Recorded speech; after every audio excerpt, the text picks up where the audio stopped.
हमारे YouTube channel पर आपका स्वागत है।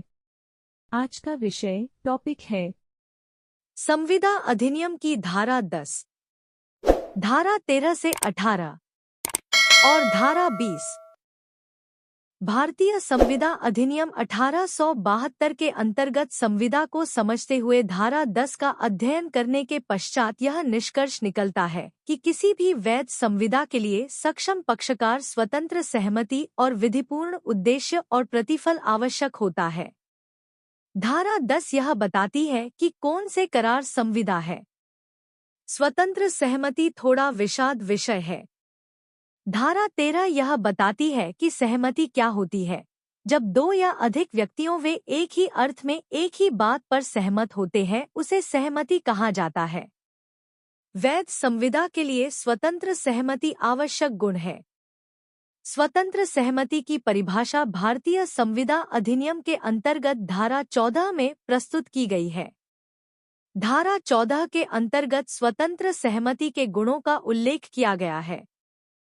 किसी भी वैध संविदा के लिए स्वतंत्र सहमति आवश्यक है। वह स्वतंत्र सहमति तब होती है जब उनमें इन 5 बातों में से कोई भी बात न हो। धारा 14 यह बताती है कि कोई सहमति इन बातों के न होने पर ही स्वतंत्र मानी जाएगी। 1. प्रपीड़न। 2. असम्यक असर। 3. कपट। 4. दुर्व्यपदेशन। 5. धारा 15। प्रपीड़न की परिभाषा।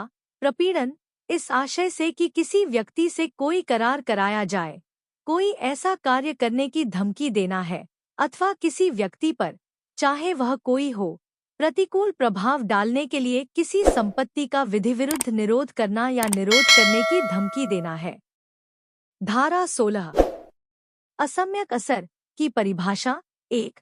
संविदा असम्यक असर द्वारा उत्प्रेरित कही जाती है जहां की पक्षकारों के बीच विद्यमान संबंध ऐसे हैं कि उनमें से एक पक्षकार दूसरे पक्षकार की इच्छा को अपने हित में करने की स्थिति में है और उस स्थिति का उपयोग उस दूसरे पक्षकार से फायदा अभिप्राप्त करने के लिए करता है। धारा 17 में कपट की परिभाषा दी गई है। 1. बिना किसी उद्देश्य के किया गया वचन। 2. किसी ऐसी बात का तथ्य के रूप में सुझाव जो सत्य नहीं है, उस व्यक्ति द्वारा जो यह विश्वास नहीं करता कि वह सत्य है। 3. किसी बात को तथ्यों को छुपाकर करना ही कपट की कोटि में आ जाता है, यानी सत्य को जानते हो भी उसे छुपाना कपट कहलाता है। स्पष्टीकरण किसी व्यक्ति की संविदा करने की रजामंदी पर प्रभाव डालने वाले तथ्यों के बारे में मात्र चुप्पी रखना कपट नहीं है। दृष्टांत। क नीलाम द्वारा ख को एक घोड़ा बेचता है जिसके बारे में क जानता है कि वह ऐबदार है। क घोड़े के ऐब के बारे में ख को कुछ नहीं कहता। यह क की ओर से कपट नहीं है। धारा 18। दुर्व्यपदेशन की परिभाषा। दुपदेशन से अभिप्रेत है और उसके अंतर्गत आते हैं। 1. उस बात को जो सत्य नहीं है ऐसे प्रकार से किया गया जैसे कि वह बात सत्य हो, जो उस व्यक्ति की जो उसे करता है जानकारी से समर्थित न हो, यद्यपि वह उस बात के सत्य होने का विश्वास करता हो। यानी तथ्य को बताने वाला तथ्यों की जानकारी के अभाव में किसी बात को रखता है तो यह दुर्व्यपदेशन माना जाएगा। धारा 20 भूल। भारतीय अनुबंध कानून की धारा 20 के तहत गलती के 2 रूप होते हैं। तथ्य की गलती, कानून की गलती। तथ्य की गलती।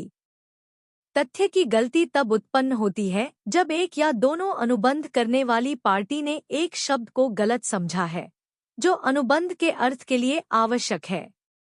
भ्रम, लापरवाही या चूक आदि के कारण ऐसी गलती हो सकती है। एक गलती कभी जानबूझकर नहीं होती है, यह एक निर्दोष अनदेखी है। ऐसी गलतियां एकतरफा यूनिलैटरल या द्विपक्षीय बायलैटरल हो सकती हैं। वीडियो को पूरा देखने के लिए आपका धन्यवाद। वीडियो को लाइक और चैनल को सब्सक्राइब जरूर करें।